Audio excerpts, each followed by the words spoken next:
Look, today I want to talk about what I believe is the oldest existing Tasmanian-pattern axe design. And that is the design you see in this paper model. The specifications for this particular design come from a meeting at Latrobe in northern Tasmania in 1892. That meeting was held by H.A. Nichols,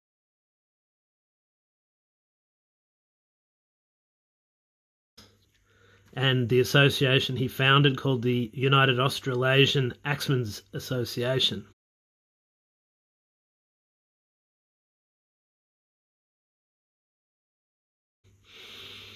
And it was Nichols and the association who founded the sport of wood chopping as a formal sport with rules and regulations and so forth, an organised sport.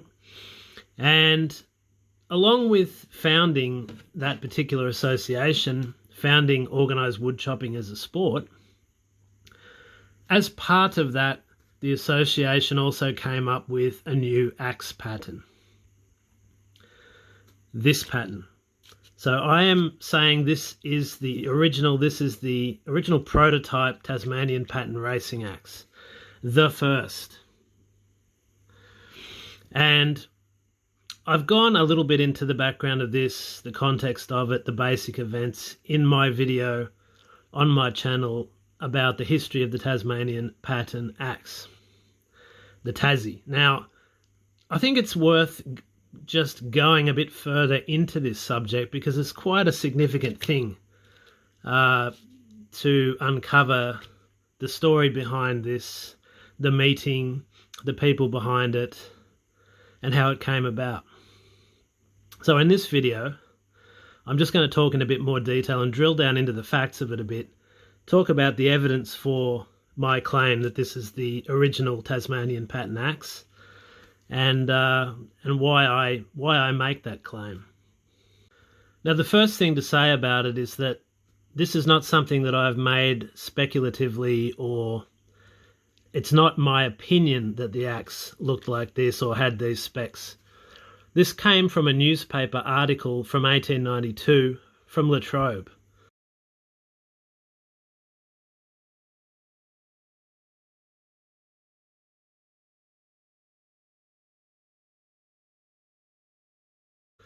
And it details the facts of what happened at that time, at the end of 1892. I think it's October, November 1892. So this has an actual source from the time that I've got this information from. So it's not something that's my opinion or something I've made up. This is based on hard sources from the time. So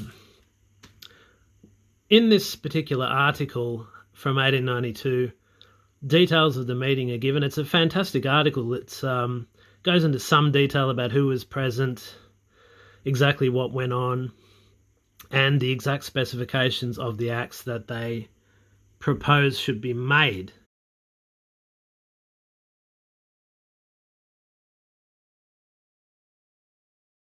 Which would be an axe used for competitive wood chopping, what they used to call a match axe, but also could be used for general use in the colonies of Australia.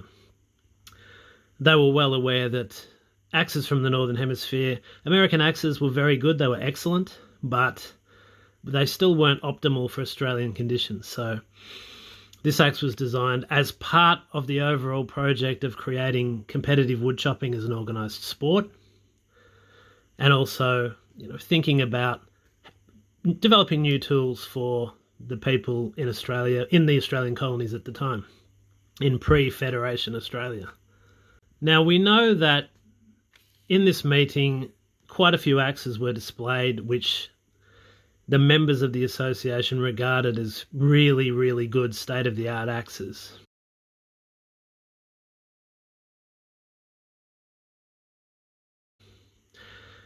People also brought their own designs, paper cutouts like this, actual axes that had been made by blacksmiths, etc. And the axe that the axemen in the association regarded as like the cutting edge axe that you could use for racing was an axe made by Underhill, and they called it the Underhill bronze axe. So it was an American axe. And of course, in those days in Australia, American axes were regarded as the thing to have. They were greatly prized. Before that, of course, in Australia, we had British colonial era axes, which were very unsuited to Australian conditions, like the Kent-pattern.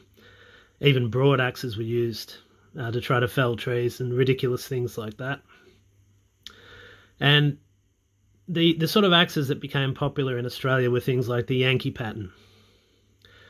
There was an axe called the Chopper's Pride. That was another one that was used for racing. I think about a 5-pound, somewhat long-bitted looking axe compared to a Tassie. And yeah, so the bronze Underhill axe was the one they favoured. Now, we don't know exactly what that pattern was. There are catalogues which exist now which show Underhill axes. Of course, Underhill was taken over by the American Axe and Tool Co. So there is a catalogue I have which shows various patterns that were sold by A&T at that time. It could well have been one of those axes, but we'll probably never know for sure exactly what the pattern was. But it was probably a 5-pound axe, because they were using heavy axes for competitive chopping. It's probably a 5-pound axe. We know it had a rather large pole because it's mentioned in the article from 1892.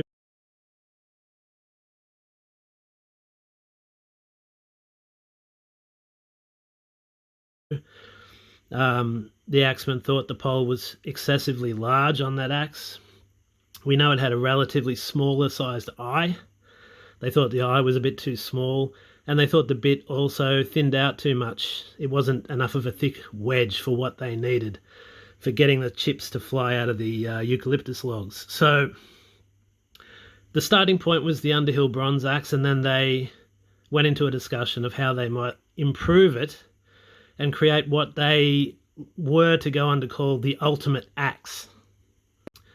Now I have my trusty ruler here, and I have the specifications for this axe handy. So the axe blade itself, the bit was meant to be 5 1/4 to 5 1/2 inches wide. So if we compare this to something much later, such as my 5-pound high-test Forester here, we find that it's the same measurement. So a 5-pound Forester from the mid-50s has exactly the same bit width as this prototype that they came up with in 1892. The length is meant to be about 7 1/2 inches. So this is very close to that, and this has some bit wear. It has a little bit of bit wear on it.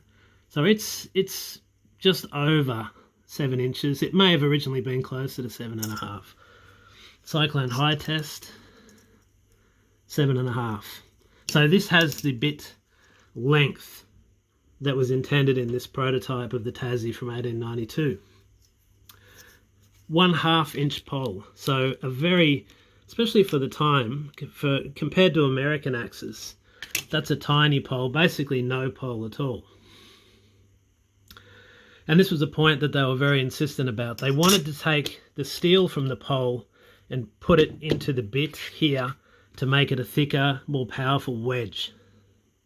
So that's really the purpose of the diminished pole, I think. Now, they may have initially made these prototypes, I'll come to that later, but they may have made these prototype axes with a round pole or a square pole. It's hard to say. It doesn't really make any difference. I think whether it's a round pole or a square pole, it's basically an aesthetic difference. It's not a big deal. It's not very consequential. The difference between this axe and this axe, or even this axe and this, is not very great. So this truly was the prototype for the Tasmanian-pattern axe. It didn't change that much subsequent to this time.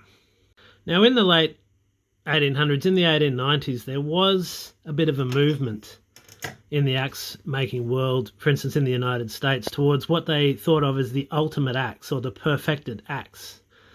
There were quite a few different interesting looking innovative designs in the time that were put out there. There were axes which had concave shapes cut out of the cheeks to prevent sticking and all sorts of different innovations.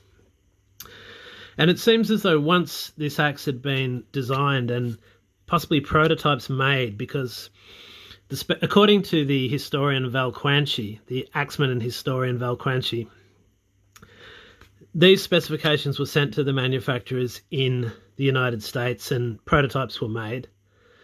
And there are articles where the U.A.A.A in Tasmania were calling this pattern the perfect axe. So they were thinking in terms of trying to perfect the axe, to improve it as far as it could possibly be improved in its function. Now, what evidence is there that prototypes like that were made? Well, I think it's around 1896. I found an advertisement in a newspaper from northern Tasmania. And in the classified sort of section of the newspaper, there are a couple of interesting advertisements. Somebody had posted in that particular newspaper that they had what they called Nichols pattern match axes, broad-bladed Nichols pattern match axes for sale.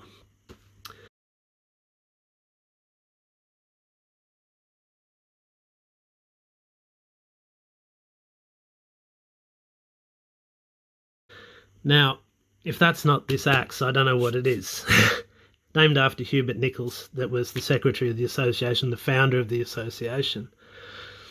Those Nichols pattern match axes have to be the prototypes of this axe. There's someone else in another town selling what he's calling U.A.A.A pattern axes that were made by Underhill.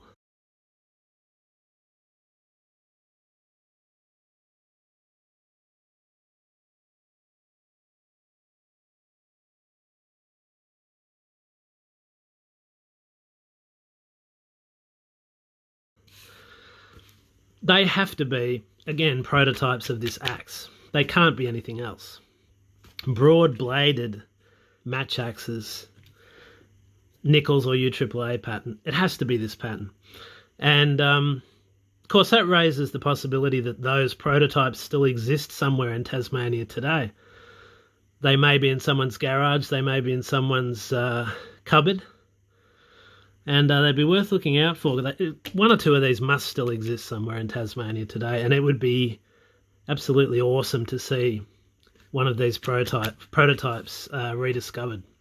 It'd be fantastic to see it. So this axe did not arise out of nowhere. It was a development out of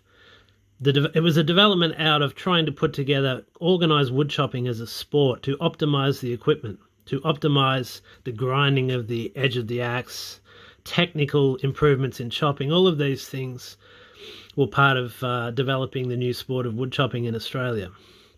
This axe developed as a racing axe. The Tasmanian-pattern axe from the beginning was originally a racing axe, which could be adapted for general use. The American axes were definitely the main influence on the development of these. We don't know exactly which ones. We know that the Underhill axe was important. But even so, this axe is significantly different from those American axes, regardless of which patterns they were. The tiny pole, the massively increased thickness of the bit, the weight of the axe, and this enormous sweep to the cutting edge, these are all innovations. These factors make this axe a unique and new pattern. And the fact that it was made specifically as a racing axe was also something new. The American patterns were used in the logging industry, but this axe was made specifically as a racing axe, as what they called a match axe. All of that make it a unique pattern. The other thing to note about this is that it did not, as people sometimes claim, the Tassie did not arise in Australia through numerous different people making different axes out there, many different people in a disorganised way, experimenting, adapting axes and so forth. It actually arose as a project carried out by a relatively small group of people who were elite axemen, who were deeply obsessed with this subject. And their project was to create the sport of wood chopping and to create an axe optimised for that. It came about as a deliberate, focused project by a specific, determined group of people in northern Tasmania in the 1890s.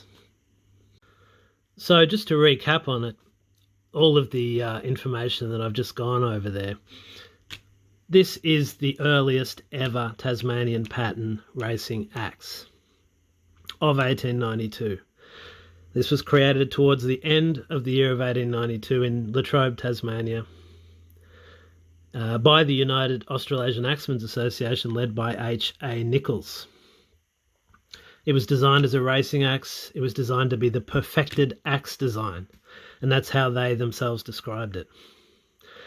And it subsequently was sent to axe manufacturers in the US to be mass produced, and it ended up being enormously successful to such an extent that even in the 50s, and even in up until the 1990s, this pattern has barely changed. They reduced the height of the pole a little bit. Obviously, most of them are not 5 pounds because most of the Tassies that are out there are not racing axes, they're utilitarian axes. But the pattern is barely any different between this and this. So that is quite extraordinary, really, to think that some guys sitting around in a coffee house coming up with this, and then by the 1950s, the 1970s, the 1990s, it really hasn't changed much. It's only with the innovations in the design of the racing axe that it moves a little bit away from this prototype. But yes, this is the original Tasmanian-pattern axe design. We know where it was made, we know who made it, we know who the guys' names were who designed it. And it's a unique Australian axe pattern.